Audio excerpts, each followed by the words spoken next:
power, wealth, and the divine right to rule. For centuries, Europe's royal families were seen as chosen by God himself. But beneath the glittering crowns and gilded palaces lay something far darker, secrets written not in gold, but in blood. Generations of kings and queens were plagued by mysterious illnesses, curses of inbreeding, and scandals that left their dynasties broken. This is the story of Europe's blood-cursed royals. Our story begins in the 19th century with a disease so deadly it was nicknamed the royal curse. Hemophilia, a genetic disorder that prevents blood from clotting, spread like wildfire through Europe's most powerful dynasties. It began with one woman, Queen Victoria of England. Known as the grandmother of Europe, Victoria passed this hidden genetic mutation to her children and grandchildren. Her descendants married into the royal families of Spain, Russia, and Germany, unknowingly spreading the disease through nearly every major throne. Most famously, it struck Tsarevich Alexei Romanov, heir to the Russian Empire. A single cut could kill him. His desperate mother, Tsarina Alexandra, turned to a mystic named Rasputin, believing he alone could heal her fragile son. But Rasputin's influence only deepened public distrust of the monarchy. And some historians argue Alexei's illness directly contributed to the fall of the Romanovs and the Russian Revolution itself.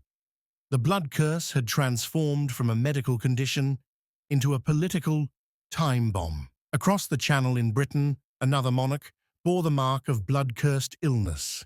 King George III, who ruled during the American Revolution, was slowly unraveling before his court.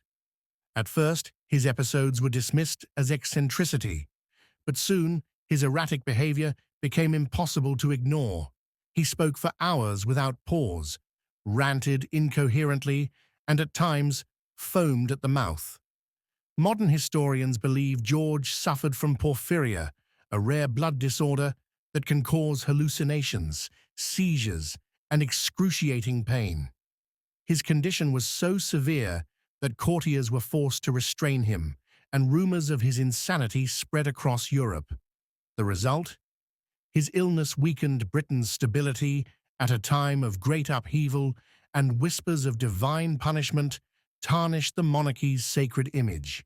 For the royals, blood was both their source of legitimacy and their greatest curse. If disease haunted some royal lines, deformity scarred others.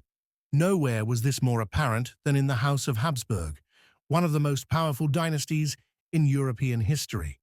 For centuries, the Habsburgs practiced strict inbreeding, marrying cousins, nieces, and even uncles to preserve power.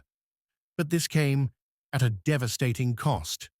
The result was the infamous Habsburg jaw, a grotesque genetic deformity that left monarchs with protruding lower jaws, oversized tongues, and difficulty speaking or even eating. The final Habsburg king of Spain, Charles II, was perhaps the most tragic example. Born in 1661, Charles was so deformed and sickly that he could barely walk or chew food. His tongue was so swollen that he drooled constantly, and his speech was nearly unintelligible. Most chilling of all, Charles was infertile. When he died in 1700, at just 38 years old, he left no heir, ending 200 years of Habsburg rule in Spain.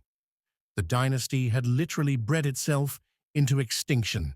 In the rugged mountains of Eastern Europe, one royal family's blood curse would give rise to one of history's darkest legends. Prince Vlad III of Wallachia, better known as Vlad the Impaler, became infamous for his cruelty, impaling his enemies on stakes and leaving their corpses to rot in the sun. But centuries later, his family's bloody legacy would inspire a far more terrifying figure. Count Dracula was the tale of Europe's most famous vampire, rooted in the cursed blood of a real royal line.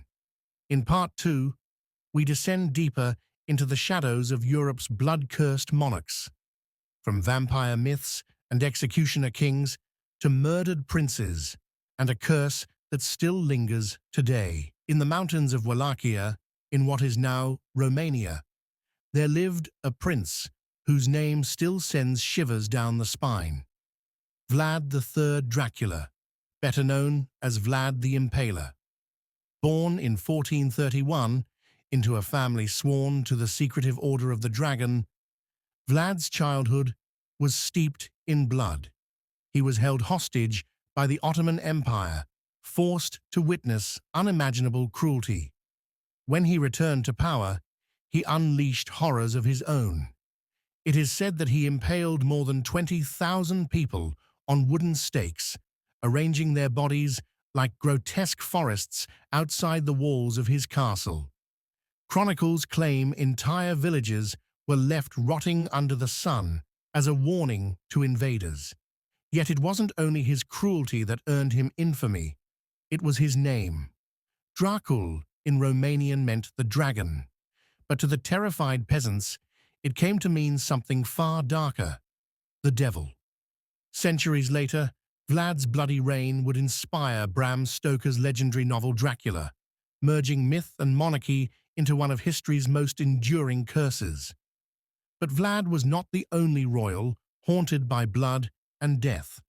Across Europe, dynasties faced curses that seemed to hunt them down generation after generation. England, 1483. Two young boys, Edward V and his brother Richard, Duke of York, were locked away in the Tower of London by their uncle Richard, Duke of Gloucester. The boys were heirs to the throne. But within weeks of their imprisonment, they vanished. Whispers spread that Richard had ordered their murders so he could seize the crown for himself, becoming King Richard III. Others claimed the boys' disappearance was part of a curse placed upon the House of York. To this day, the fate of the princes remains one of England's greatest mysteries. Were they smothered in their beds, buried beneath the stones of the tower, or spirited away, only to die in exile?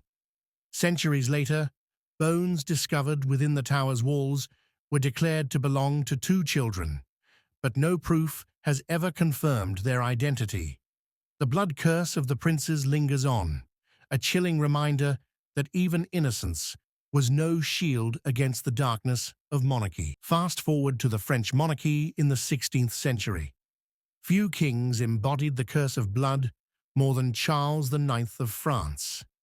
Charles ruled during one of Europe's bloodiest episodes, the St. Bartholomew's Day massacre of 1572.